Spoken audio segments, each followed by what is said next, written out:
이어서 시작하도록 하겠습니다. 그래서 우리 이제 이 법화경을 이제 누가 번역했는지 이제 설명을 해놨어요.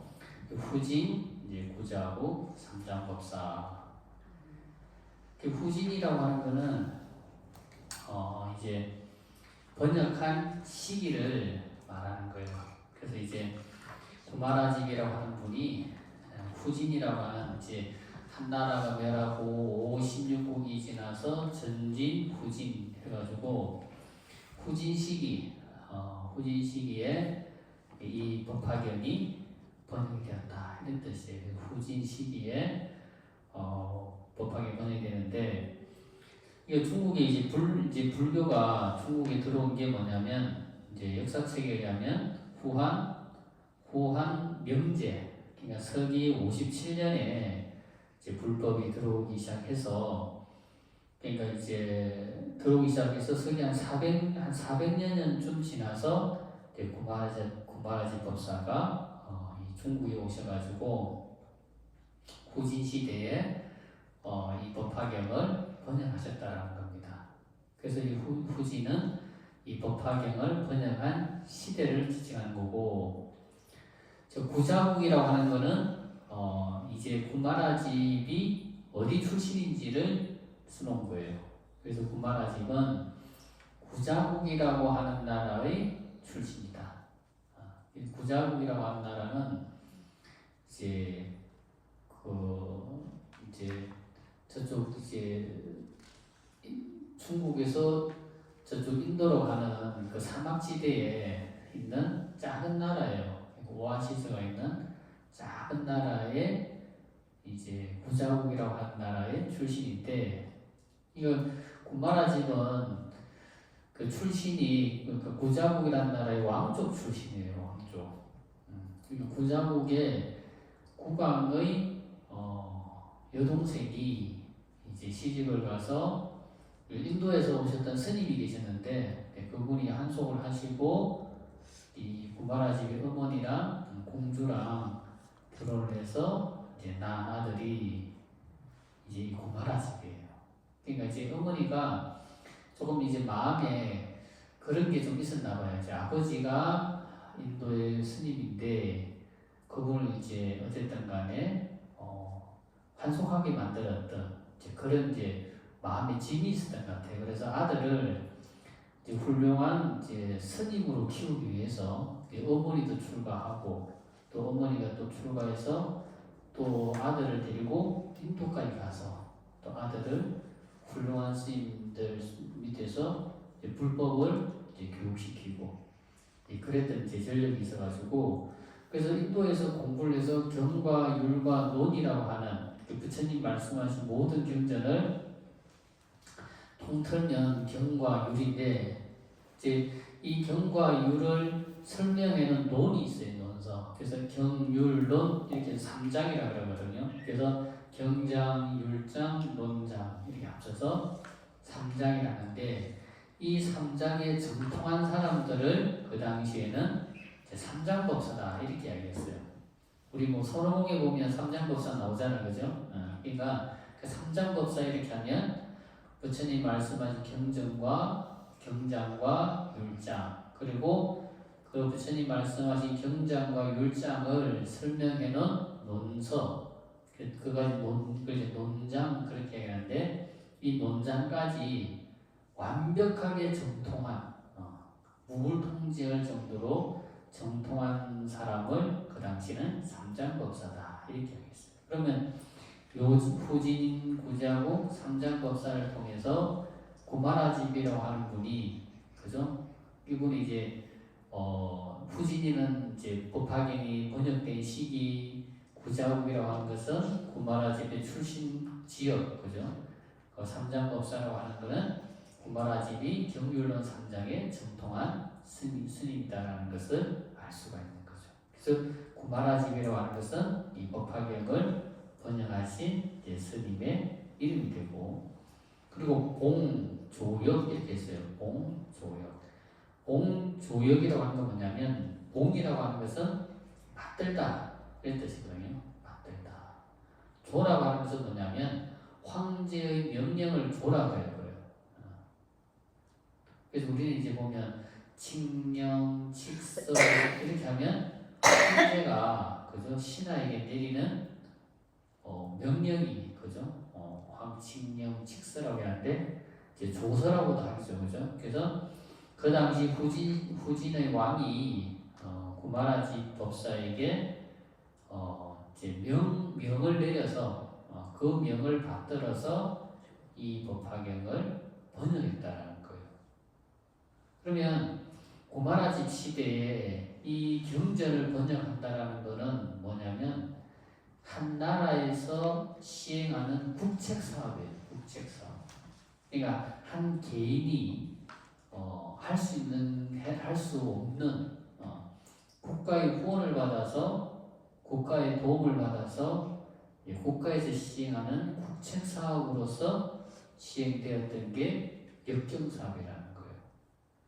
그러니까 황제의 명을 받들어서 하는 거니까 당연히 국책 사업이 되겠죠. 그래서 황제의 명을 받들어서 번역한 경전이다. 그러니까 이 법화경에 대한 권위가 부여된 거죠. 그러니까 구마라집이 어디 혼자서 조그마한 절에서 혼자서 번역한 것이 아니고 수많은 역경 전문가들로 구성된 그때 뭐 일설에 하면 구마라집 밑에 3,000명 정도의 스님들이 모여서 이 경전들을 번역했다고 그래요. 그러면 각 분야의 각 방면에 뛰어난 전문가들의 그 전문가들에 의해서 이 법화경이 번역됐다는 거예요. 이 법화경이 가지고 있는 권위가 그만큼 높다고 할 수 있는 거죠. 자, 그래서 이렇게 해서 이제 법화경을 이제 번역하신 분을 어떤 분이라고 하는 것을 이제 요 글 통해서 우리가 알 수가 있었습니다. 그럼 이제 첫 번째 1-1번 이제 법회에 성문 대중들이 참석하다.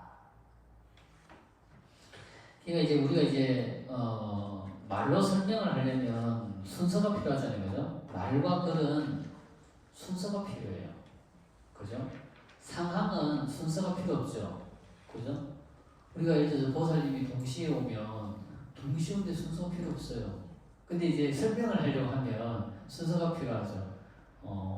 이 보살이 먼저 오시고 이 보살이 오시고 이렇게 설명이 순서가 필요하지만 상황은 동시에 그죠? 이 동시에 이루어진 상황이지만 설명을 할 때는 나름의 순서가 필요한 거죠. 그래서 성문들을 제일 먼저 설명하는 이유는 부처님의 직계 제자들이기 때문에 항상 부처님을 따라다니고 항상 부처님 옆에서 부처님을 따라다니면서 시봉하는 제자들이니까 제일 먼저 소개하는 거죠, 그죠? 그래서 성문 대중들이 이제 제일 먼저 참석했다라고 설명하는 거예요.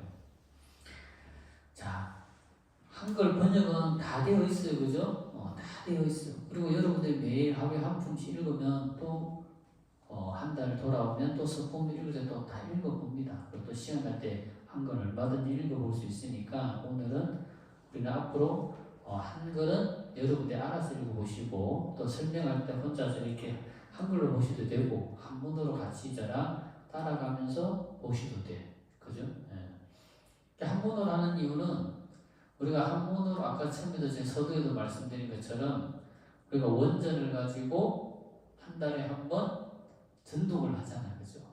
그러면 한문으로 전독을 하면 한문으로 설명을 한번 듣고 내가 읽는다. 그러면 조금 더 훨씬 더 이해하기 쉽겠죠. 그죠? 그리고 읽을 때도 훨씬 이해되는 느낌으로 읽는 거하고 그냥 써진 글이니까 그냥 뭐 문담사가 그런 말 하잖아요. 그죠? 흰색은 종이요 검은색은 글씨다 이런 식으로 이런 느낌으로 읽는 거하고는 좀 느낌이 좀 다를 거 아니에요. 그죠? 조금 그 해석이 이렇게 된다 이런 의미를 가지고 있다 이런 글자의 뜻을 가지고 있다라는 거를 내가 조금 알고 읽으면 훨씬 더 그 한문에 대한 의미가 내가 스스로 받는 느낌이 달라지는 거예요. 이해하는 느낌이 달라지는 거예요. 그리고 만약에 한글로 이렇게 설명할 것 같으면 우리가 기존 법회에서 다 설명하게 되고 다 이해하게 되는 건데 굳이 우리가 이런 시간을 따로 만들어가지고 할 필요가 없는 거죠, 그죠? 자, 여시야문 하사오니 이 여라고 하는 같다 이런 뜻이에요. 여, 같을 여자, 같다. 시. 그래서 여시야는 같다. 이와 같다 이런 뜻이 이와 같다. 아문. 내가 이와 같이 아문 했사오니. 아문이라고 하는 건 뭐냐면 제가 들었습니다. 이게 뭘 들었다? 저는 부처님으로부터 이와 같이 저는 들었습니다.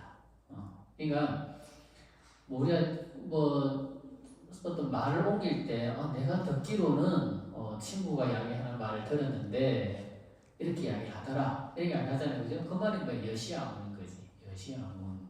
제가 부처님으로부터 말씀을 듣기로는. 그러니까 이게 이제 여시아문을 제일 먼저 두라고 부처님께서 말씀을 하셨어요. 말씀을. 그러니까 이제 부처님께서 열반하실 때 그 목련존자가 물은 것 중에 하나인데 그 부처님 돌아가시고 난 다음에 부처님 경제를 어떻게 결집하오리까 했을 때 부처님께서 신문시 주처중 해서 6가지를 돌아 그랬거든. 그게 첫 번째가 여시아문인 거죠. 여시아문. 이제 경전을 부처님 돌아가시고 난 다음에 경전을 이제 1차 결집이라고 하는 1차 결집이라고 하는 경전 결집을 하게 되거든요. 부처님 돌아가시고 경전 결집을 하게 되는 이유가 배경이 뭐였냐면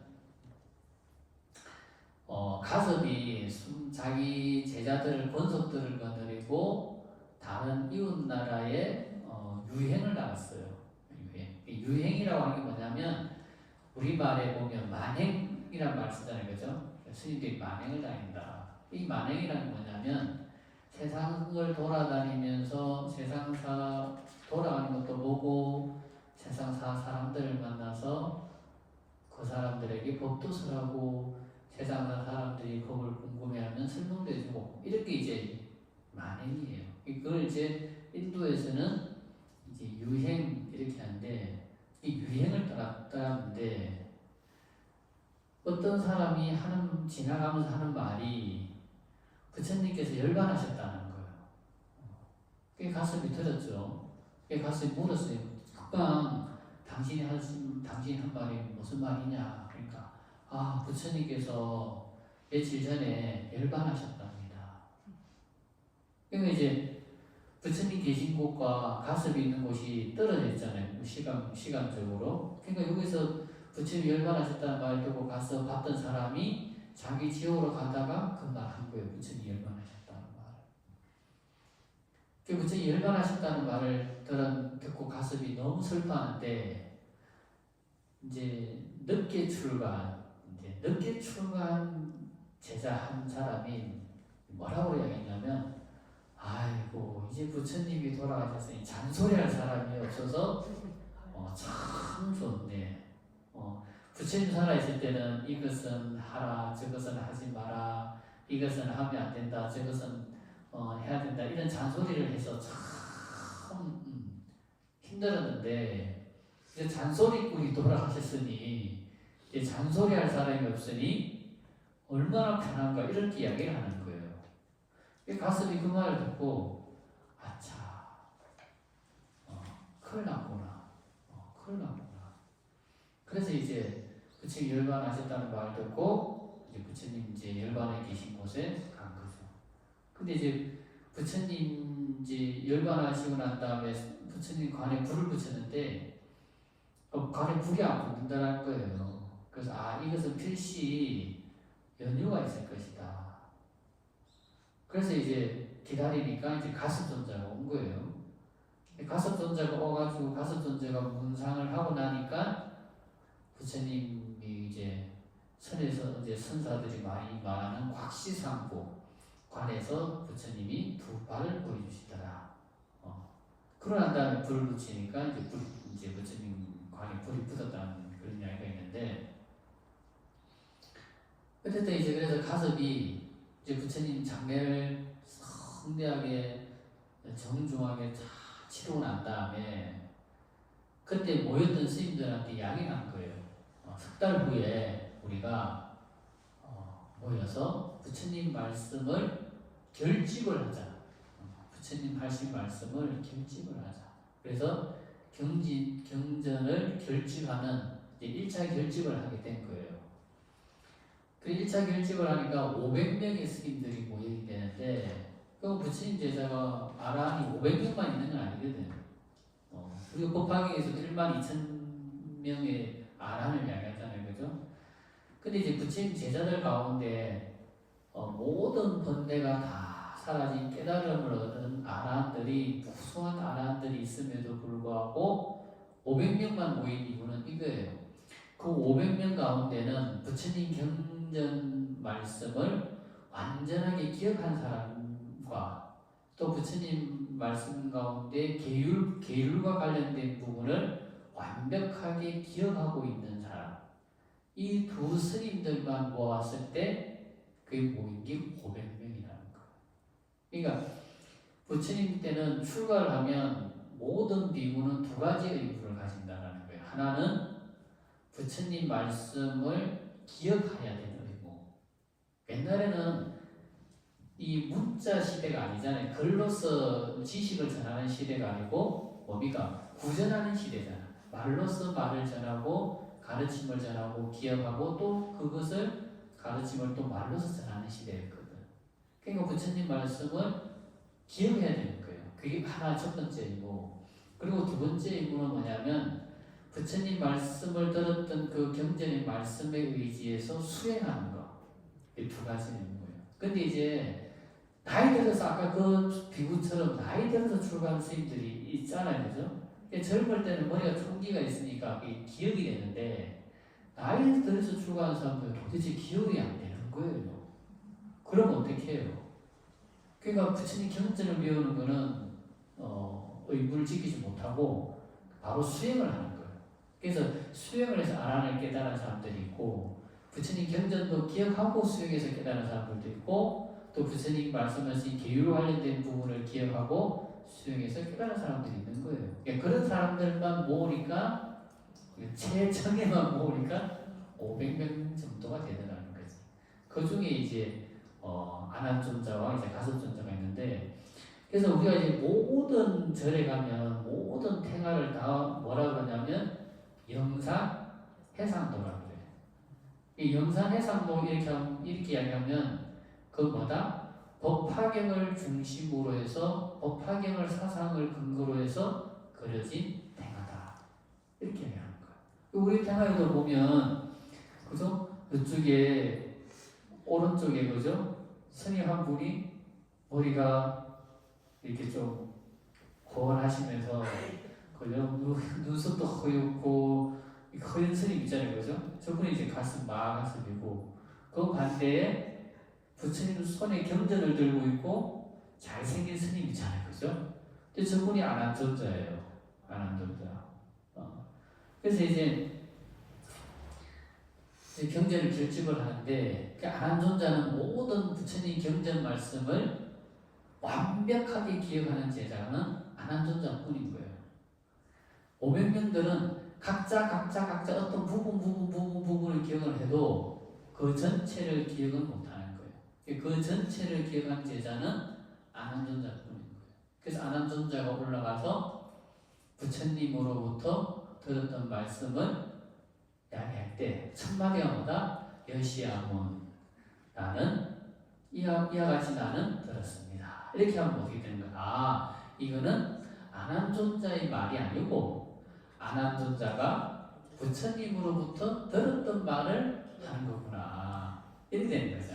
그러니까 이걸 여시아문 이런 말을 빼고 하면 어떻게 돼요? 야, 이거는 아난존자가 깨달아서, 아난존자가 부처님과 깨달음을 얻어가지고 아난존자가 하는 말일까? 이렇게 되잖아요, 그죠? 근데 여시아문 이렇게 하면 이거는 아난존자가 부처님에게서 들었던 말이구나. 그러면 아난존자가 어떤 경전을 처음부터 다 읽으면 그 부분을 기억하는 제자들이 있을 거 아니에요, 그죠? 그러면 안한존자가 하신 말씀이 맞습니다. 이렇게 인정을 해주는 거예요. 그럼 또 다른 경전을 읽으면 또 그걸 똑같이 기억한 제자가 저도 그와 같이 들었고 안한존자가 하신 말씀이 맞습니다. 이렇게 해서 팔만대장경이라고 하는 경전이 구전으로 전성될 수 있는 근거가 만들어진 거예요. 그러니까 이게 이제 우리가 생각할 때 문자로 가르침이 전성되는 거하고 말로서 부처님 가르침이 전성되는 거하고 어느 게 더 정확할 것 같아요? 문자로? 말로? 문자로보다 하는 것보다 말로 하는 게 더 정확하다는 거예요.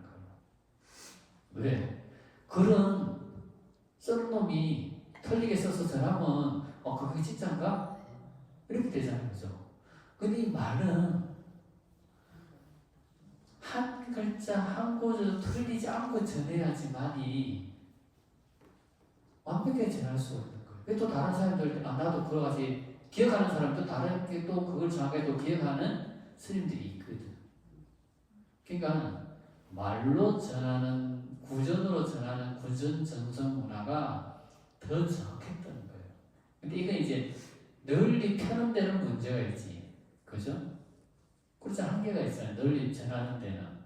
그러니까 이제 후대 와서 널리 전하는 데는 이제 문자가 만들어지고 기록되면서 전함으로 해서 폭발적으로 널리 전하는 데는 큰 장점이 되었지만 사실 완벽하게 전해진 것은 구전 정선 시대가 더 완벽하게 전해졌다는 거지.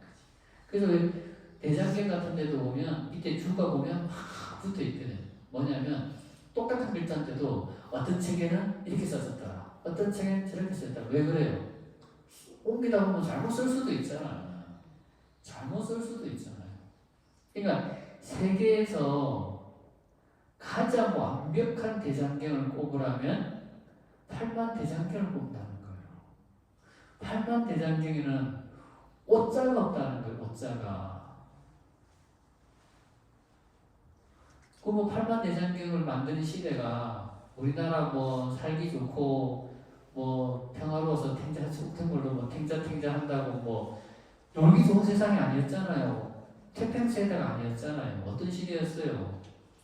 몽고가 쳐들어가서 전쟁통에 난리통에 만드는데도 옷자가 한자도 없다는 거 아니에요. 팔만대장경이. 근데 중국에는 수많은 대장경이 있거든. 황제들마다 그러니까 어떤 한 나라가 가장 태평 시대를 이루면 모든 황제들이 장경을 만들어요. 대장경을. 그런데 그런 태평 시대에 만드는 그 대장경에도 오자가 있는 거예요. 오자가 중국에는. 근데 우리나라 팔만대장경은 오자가 한자 없다는 거 아니에요. 오자가. 근데 나 이래서 일본 놈들이 싫어. 일본 놈들이 일제시대 때, 일제강점기 때 우리나라 팔만대장경을 가져가가지고 8만대 그대로 있어요. 8만대장경에 있는 그 문자를 그대로 가져가가지고 장경을 만들었어요. 대장경을. 그게 뭐냐면 대일본 신수 대장경이에요. 일본은 지금까지 대장경이 없었던 거예요. 대장경을. 이 대장경을 못 가졌다는 건 뭐냐면 그 당시 그 나라 문화 수준이 그만큼 낮았다.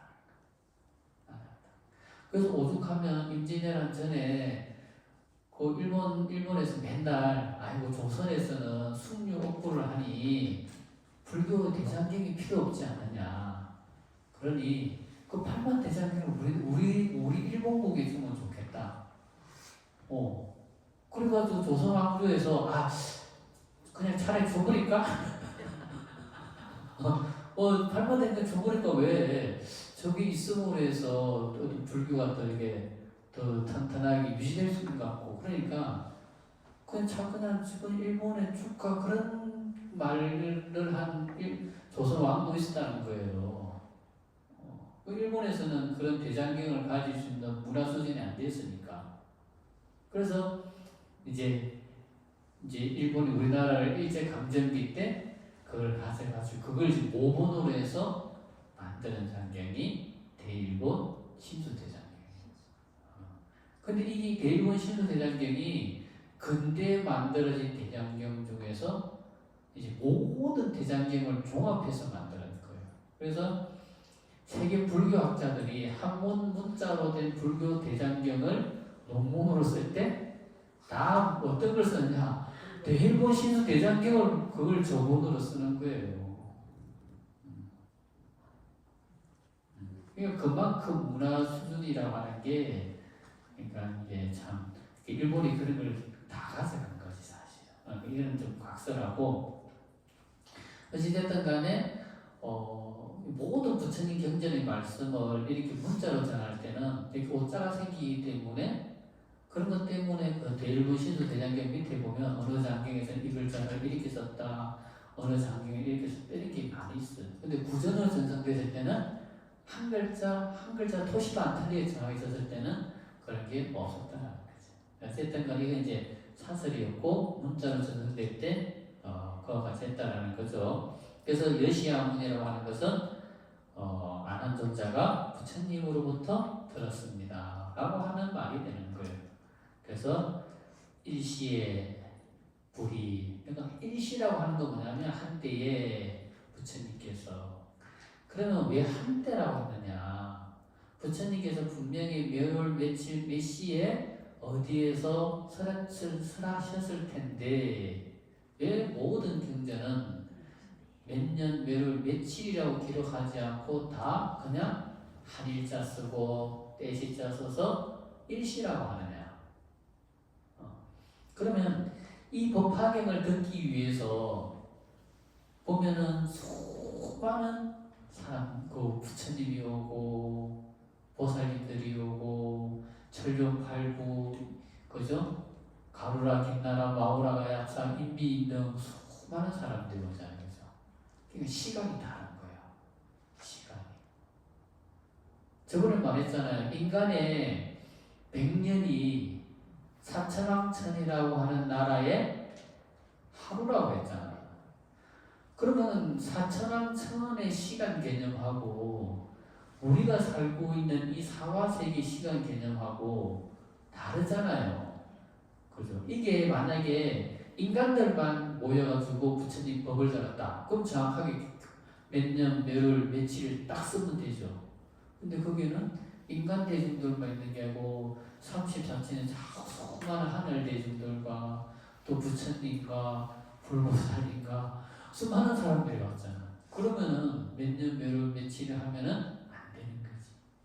그죠? 그러니까 한때라고 하는 거예요. 그리고 또 한때라고 하는 이유는 한 가지 더 있어요.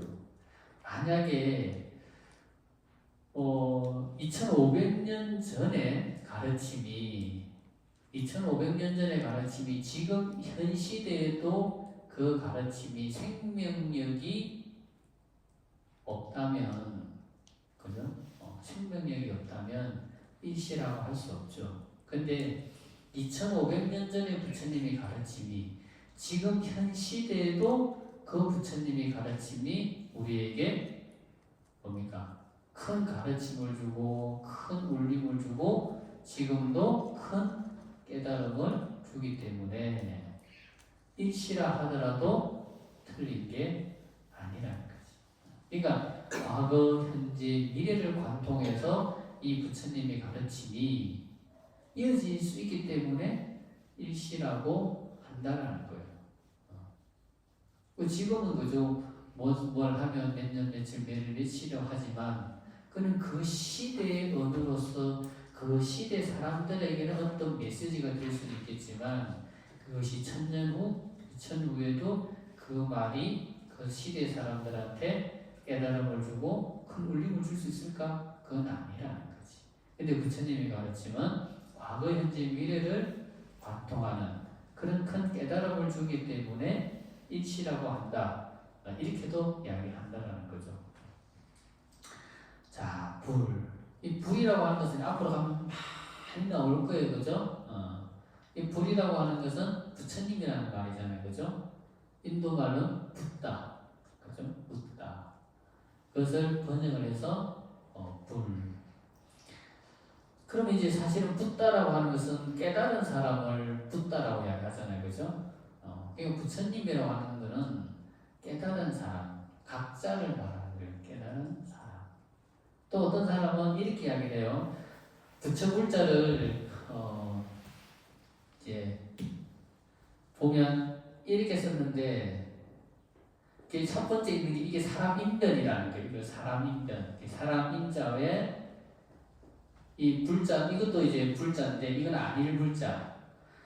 그래서 사람이 아닌 사람의 경계를 뛰어넘은 사람. 뭐 그런 뜻으로 또 설명하는 스님들도 있는데 굳이 그렇게까지 뭐 한문을 풀어서 할 건 없고 불 이렇게 하면 깨달은 각자.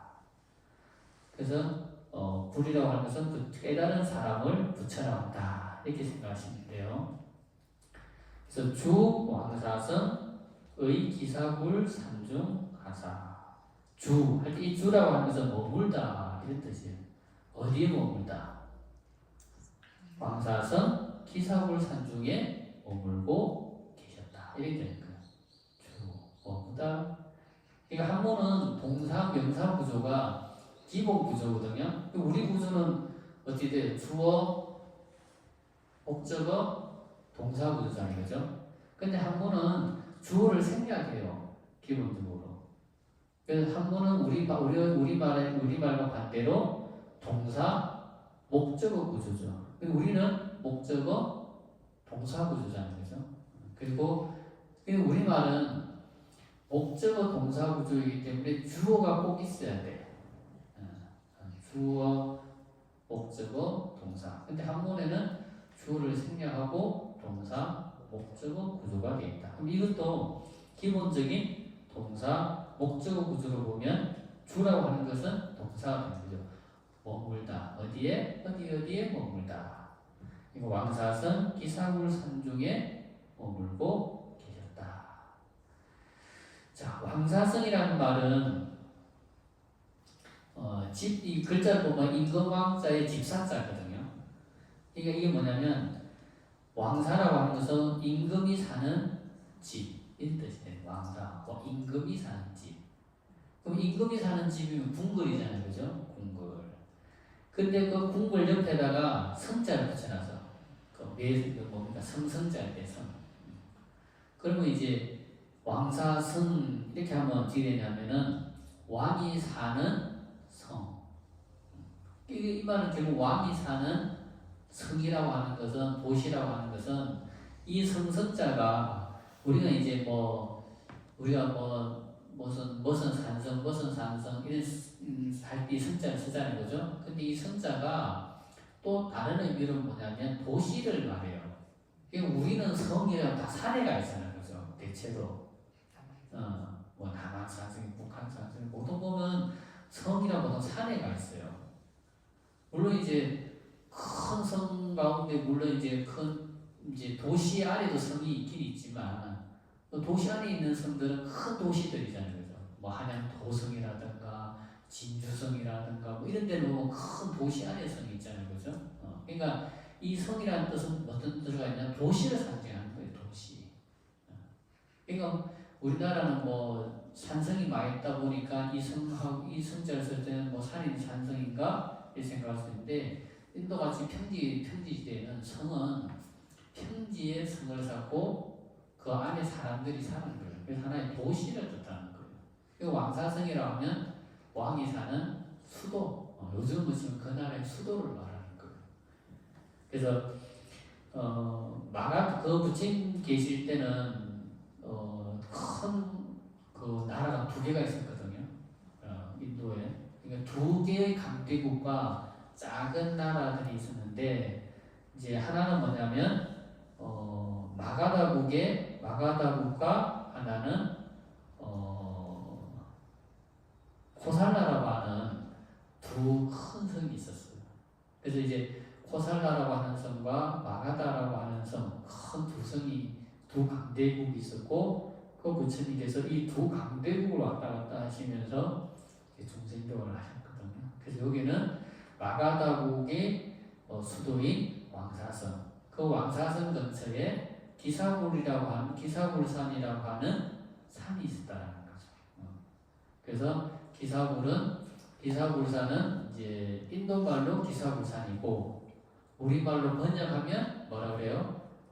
영취산. 영취산. 기사굴산이 그 산이 저는 가보지는 않았지만 그 산에 독수리들이 많이 모여서 살았다 그래요. 그래서 기사굴산이라고 하는 거고, 그래서 그것을 우리나라에서는 번역할 때 신령스러울 영자와 독수리 치자를 써서 영취산 이렇게 하는 거죠. 우리나라에 영취산이라고 하는 지면을 가진 산들이 상당히 많이 있어요. 그래서 이제 왕사선 기사굴산 중에 머물고 계셨다.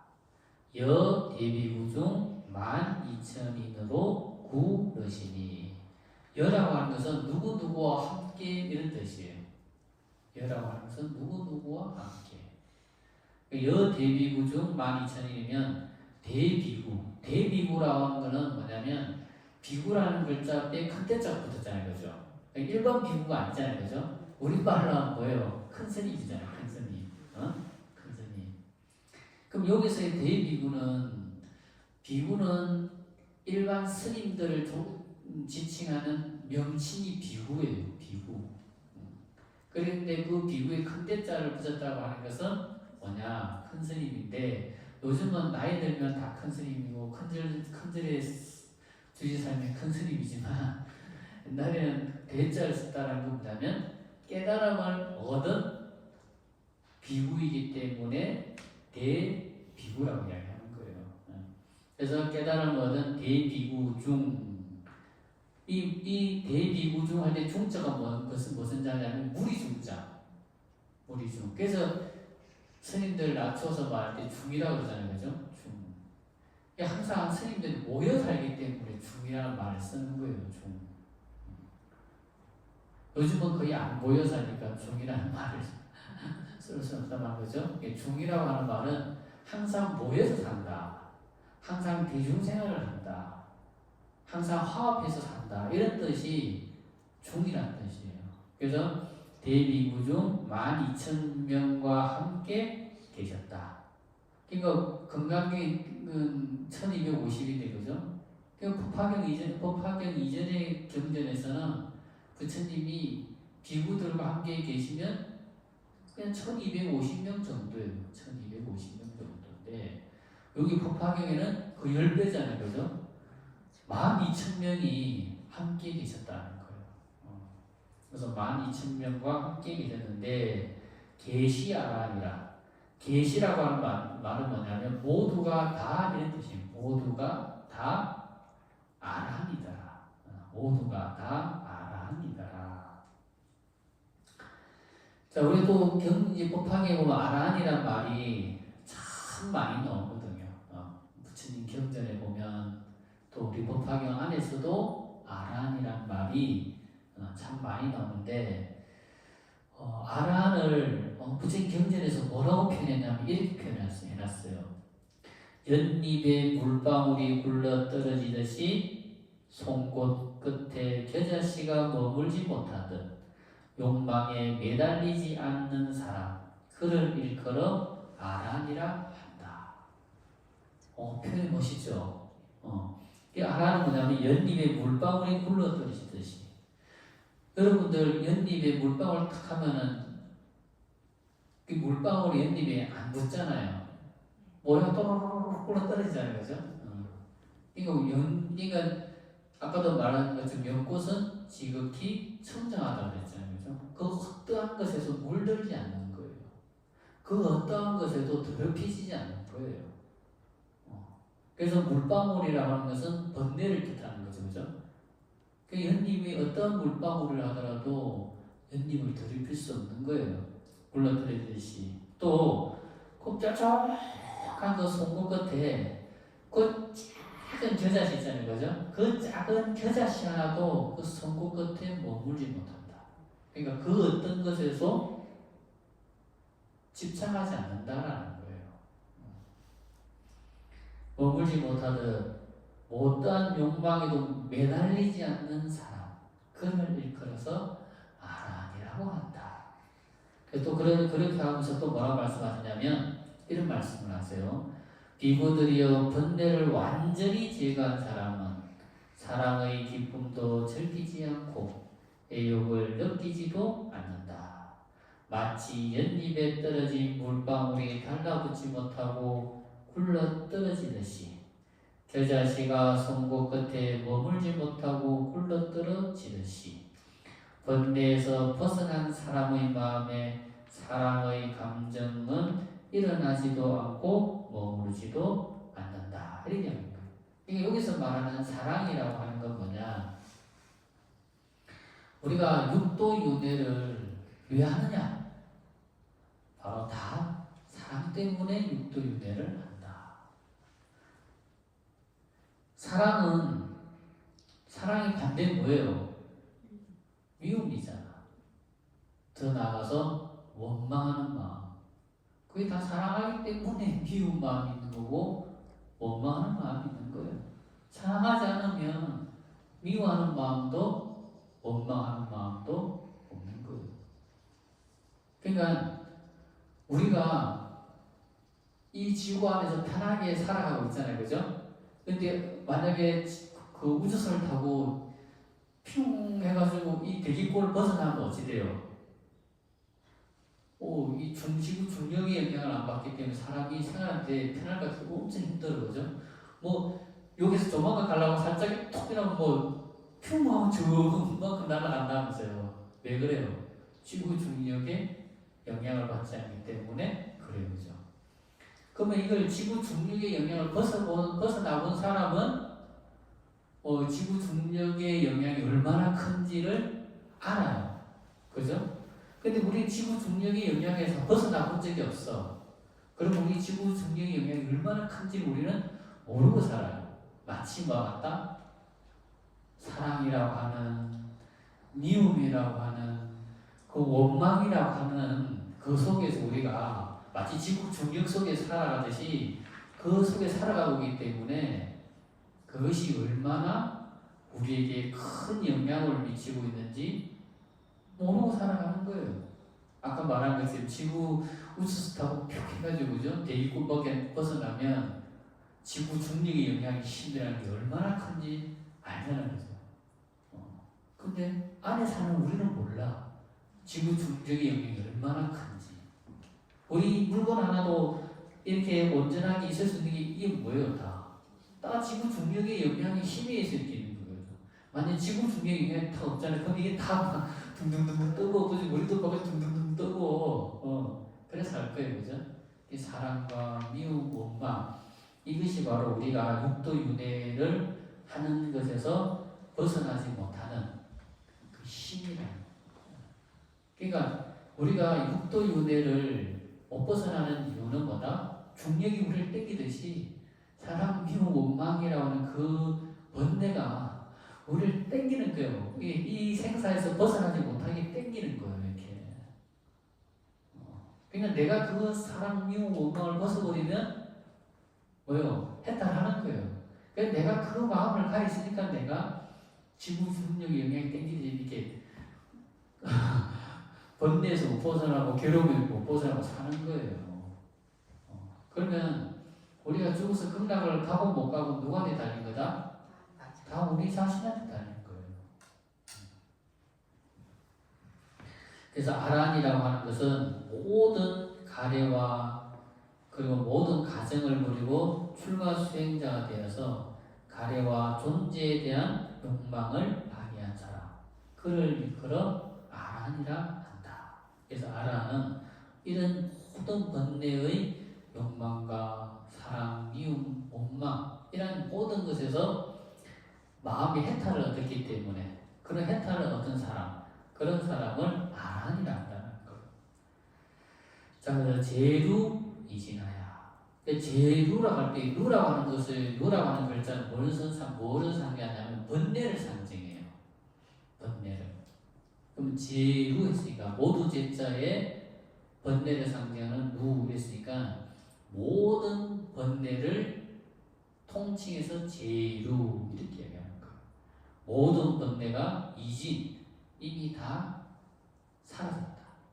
이진 진짜가 달진짜거든요. 이미 다 사라져서 무부번뇌하며 다시는 더 이상 어떠한 번뇌도 없으며 그래서 무부번뇌 다시는 어떠한 번뇌도 없으며 자, 그리고 이 번뇌라고 하는 말은 또 재밌는 표현이 있어요. 대성경전에서 이 번뇌를 어떻게 표현하냐면 번뇌를 그냥 번뇌라고 안 하고 객진번뇌 이렇게 해요. 객진번뇌. 번뇌라는 말에 수식어가 두 자가 더 붙어요. 객진. 이 객이라고 하는 뭐냐? 우리가 손님 할 때 객자 쓰잖아요, 그죠? 객이라는 말은 손님을 뜻해. 손님. 그래서 객진번뇌.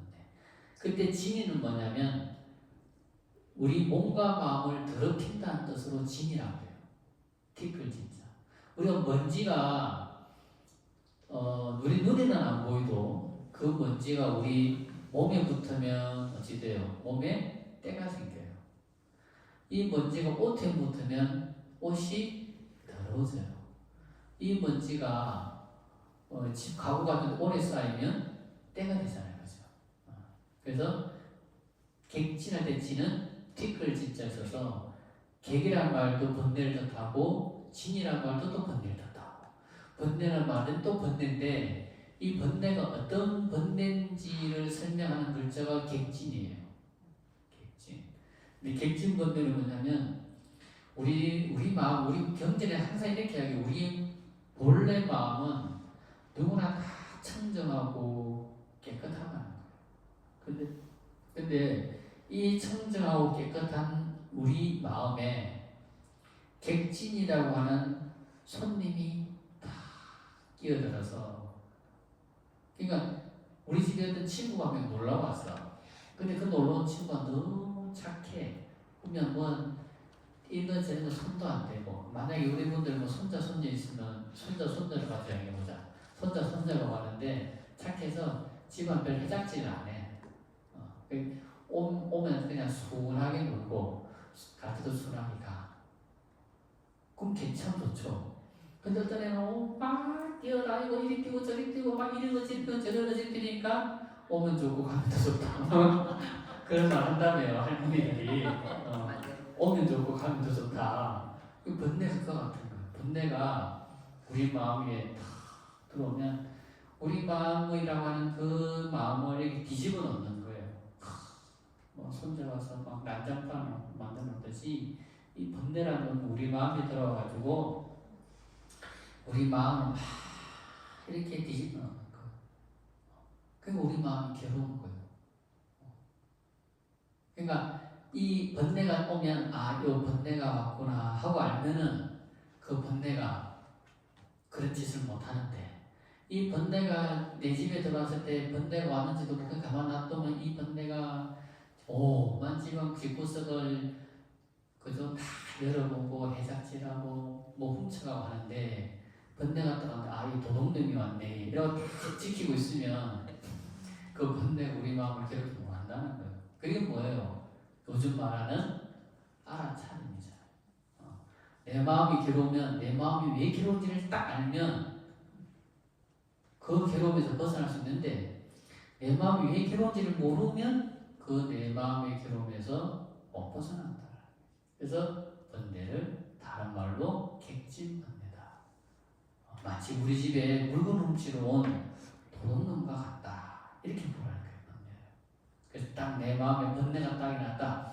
이 도둑놈이 왔네. 이러고 탁 이렇게 알아차리면 그 마음이 덜 괴롭다라는 거예요. 그래서 이제 체득끼리하여. 그래서 모두 이런 아란들은 자기 자신의 이룸을 얻었으며 그리고 또 진지 유결하여. 그래서 모든 유결에서 유결이 다해서 유결이라고 하는 게 뭐냐면 우리를 존재의 속박으로부터 우리를 결박해서 힘들게 하는 것들 그게 유결이에요. 유결. 그런 존재의 속박으로부터 다 벗어나서 신득자재, 마음의 자유자재함을 얻었다. 그래서 내 마음이 이제 더 이상 어떤 것에서 내 마음이 흔들리거나 어떤 것에서 내 마음이 요동을 치거나 그 어떤 것에서 내 마음이 뭐예요? 흔들림이 없는 거예요. 그 상태가 뭐다? 신득자재라는 거예요. 그럼 우리는 세상 살면서 이제 어떤 사람은 몸과 마음으로부터 이런 신적 자재를 얻은 사람이 있는가 하면 어떤 사람은 이 몸과 마음으로부터 자재를 못 얻는 사람들이 있어. 몸의 자재라고 하는 말은 뭐냐? 내가 사업을 하든 장사를 하든 회사를 다니든 내 자신의 뭡니까? 그 분수에 맞게 다 돈을 많이 모았어. 그래서 좀 삶이 좀 풍요롭고 여유로워. 그건 뭐야? 몸의 자재, 몸의 자재. 그러면 마음의 자재는 뭐냐? 근데 그럼 이제 그 내가 좀 풍요로우면 풍요로운 대로 좀 내가 누리고 살고 좀 쓰고 살고 베풀고 살아야 되는데 어떤 사람은 그 모은 재산 지키는 뭐가 되는 사람이 있어요? 집안에 재물 지키는 강아지가 되는 사람들이 있어. 개가 되는 사람이 있다 이 말이에요. 그래서 재물을 모아놔도 이 사람은 행복하지가 않아. 왜 강아지들을 지 좋아하는 빼다고 있으면 그거 다 지키고 있으면 얼마나 힘들겠어요. 가가 놀도 못하고 그거 빼다고 누가 가져갈까봐 다 지키고 있다 생각해보세요. 얼마나 힘들어. 그죠? 이거는 뭐예요? 마음의 자재를 얻지 못한 사람들.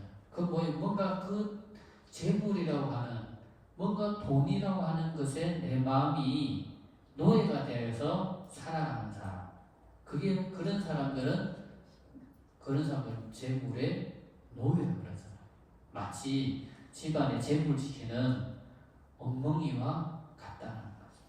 그래서 세상에서 가장 인색한 사람이 어떤 사람이냐? 남한테 돈 안 쓰는 사람은 인색한 거 맞아요, 그죠? 그건 다 알아. 그런 사람 인색하다는 거. 근데 세상에서 제일 인색한 사람이 누구냐? 자기 자신한테도 인색한 사람. 그 사람이 세상에서 제일 인색한 사람이에요. 그런 사람이 또 세상에 제일 불쌍한 사람이다. 그래서 자기 자신한테 인색하지 않는 사람이 다른 사람한테도 베풀 수 있는 거예요. 자, 그래서 부처님께서는 7가지 재산을 말씀하셨어요. 7가지 재산. 자, 부처님께서 말씀하신 7가지 성스러운 재산이 있는데 그게 뭐냐? 첫 번째, 믿음이라고 하는 재물. 불자면 부처님을 믿고 부처님 말씀을 믿고 또 스님이 부처님 말씀을 이끌어주는 것을 믿을 줄 아는 사람. 그게 큰 재물이라는 거예요. 두 번째, 계행의 재물. 계행이라고 하는 건 뭡니까? 부처님께서 말씀하신 계율을 지키는 것. 그러니까 이거는 이렇게 생각하시면 돼요. 사회적인 도덕규범을 잘 지키는 사람. 어떤 사람은 사회적인 도덕규범을 이 정도는 괜찮겠지 하면서 늘 어기고 사는 사람도 있지만 어떤 사람은 그런 사회적 도덕규범을 잘 지키면서 사는 사람들이 있어요. 그래서 해야 될 것과 하지 말아야 될 것, 그리고 무엇이 옳고 무엇이 그런지, 내가 해야 될 일이 뭐고 내가 하지 말아야 될 일이 무엇인지 이런 것을 잘 알아서 내가 일상생활을 살아가는 것. 그리고 또 우리가 대중과 함께해야 될 공동의 규칙을 잘 지키면서 기도하는 것. 이런 것들을 잘 지키는 걸 뭐라 그런다? 계행이라고 하는 재물이라는 거. 그러니까 이건 이제 보여지는 재산을 말하는 것이 아니고 보여지지 않지만 우리에게 공덕을 갖다주는 재산을 말하는 거예요. 그리고 세 번째 뭐냐면 부끄러움을 아는 재물. 이거 진짜 중요한 거예요. 그리고 네 번째 뭐냐면 창피함을 아는 재물. 그러니까 부끄러움을 아는 것과 창피함을 아는 것은 달라요. 부끄러움을 안다는 건 뭐냐면 자기가 자기 자신한테 부끄러운 거예요. 어떤 사람은 자기가 자기 자신한테도 안 부끄러운 사람들이 있거든. 그죠? 그러니까 자기가 자기 자신한테 부끄러운 거예요. 창피한 건 뭡니까? 다른 사람한테 창피한 거예요. 부끄러워하는 거예요. 그러니까 다르죠. 그래서 이 부끄러움과 창피함을 모르는 사람을 부처님 경전에서는 뭐라 하냐면 그런 사람은 사람이 아니래. 금수만 사람이라면 부끄러움을 알고 창피함을 아는 사람이 사람이라는 거예요. 만약 이 세상에 부끄러움과 창피함을 모르는 사람들로 덕실되게 보세요. 아마 우리나라는 아마 안전한 국가가 아니고 불안전한 사회가 될 거예요. 우리나라가 전 세계 모든 사람들이 대한민국을 보고 놀라는 게 뭡니까? 이렇게 사회적으로 안전한 나라가 있나? 라고 하는 거잖아요. 그게 뭐예요? 최소한 우리나라 사람들이 최소한 자기 자신이 부끄러움을 아는 사람들이 많다는 거고 최대한 다른 사람한테 미안한 마음을 뭐 잘못하면 미안할 줄 아는 마음, 창피할 줄 아는 사람들이 이 대한민국이 많기 때문에 우리 대한민국 그나마 다른 나라보다 안전하고 깨끗하고 좋은 나라가 될 수 있는 거지. 그죠? 그래서 창피함을 아는 것, 부끄러움을 아는 것, 그게 우리 개인의 자기 자신의 삶에 큰 재산이라는 거.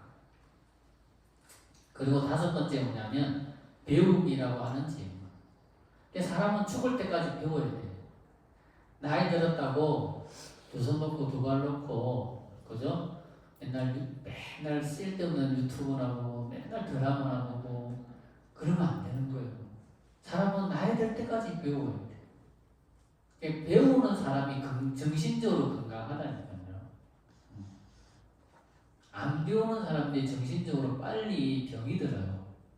근데 늘 사람이 배우는 사람은 정신적으로 그래도 건강해. 젊은 사람들하고 대화도 그죠? 또 배우는 사람은 대화도 되는데 안 배우는 사람은 맨날 옛날 자기가 하는 그것만 가지고 세상을 보고 그것만 가지고 세상 소리 듣고 그것만 가지고 이야기를 하니까 대화가 되나요? 그죠? 그러니까 사람은 늘 끊임없이 배우고 늘 끊임없이 그죠? 생각하면서 사는 거. 그것도 배움이라고 하는 재산이라는 거죠. 그리고 여섯 번째, 보시라고 하는 질문. 그러니까 아까도 말했잖아요. 남한테 안 베푸는 건 또 문제지만 자기 자신한테도 인색한 사람이 있다는 거지. 그래서 자기 자신한테도 좀 베풀 줄 알고 또 다른 사람들한테도 또 베풀 줄 아는 보시라고 하는 재산. 그러니까 지금 우리는 6가지의 재산을 가지고 있어요. 그죠? 그리고 마지막에 뭐냐면 지혜라고 하는 지혜. 그러니까 첫 번째, 두 번째, 세 번째, 네 번째, 다섯 번째, 6번째의 우리는 재물을 갖추고 있기 때문에 우리는 지혜라고 하는 재물도 갖출 수 있는 자격이 되는 거예요. 그래서 부처님은 이런 7가지의 성스러운 재물을 정말 우리가 갖추어야 돼. 우리의 마음의 재산, 몸의 재산으로 삼으라고 말씀을 하셨다는 거예요. 네. 그래서 오늘은 첫 시간인데 그래도 많이 길었습니다. 오늘은 여기까지 하도록 하겠습니다. 좀 카메라 좀 꺼주시겠어요? 그리고 오늘 꺼주세요. 우리 회장님을 저번에